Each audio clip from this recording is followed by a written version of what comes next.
بسم اللہ الرحمن الرحیم۔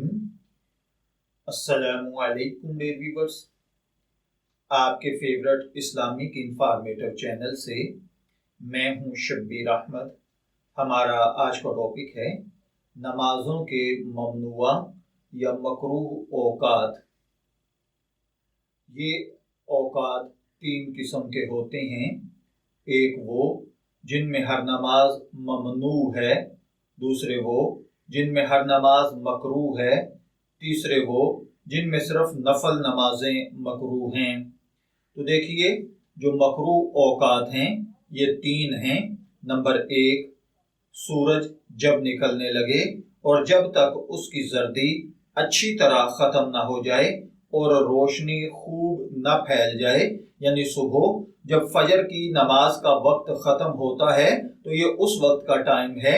دوسرے نمبر پر ٹھیک دوپہر کا وقت جب تک سورج ڈھل نہ جائے، یعنی جب سورج بالکل آپ کے سر پر آ جائے اور سایہ ختم ہو جائے، آگے پیچھے کی طرف کو سایہ نہ بڑھ رہا ہو، تو یہ وقت بالکل عین دوپہر کا وقت جب سورج بالکل سر پر ہوتا ہے تو یہ مکروہ وقت ہے۔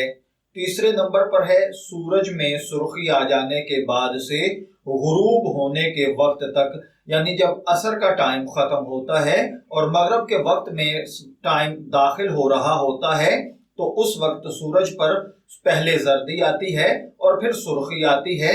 تو جب یہ سرخی آ جائے اور جب تک سورج غروب نہ ہو جائے تب تک کا مکروہ وقت، ان تینوں اوقات میں ہر نماز ممنوع ہے، وہ نماز فرض ہو، واجب ہو، سنت مؤکدہ ہو یا نفل۔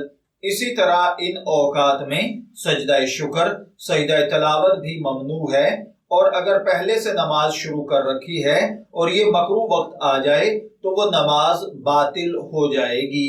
میں دعا گو ہوں کہ اللہ تعالی ہمیں ان باتوں کو سمجھ کر ان کے مطابق عمل کرنے کی توفیق عطا فرمائے۔ شبیر احمد کو اجازت دیجیے، پھر حاضر ہوں گے کسی نئی اسلامی معلوماتی ویڈیو کے ساتھ۔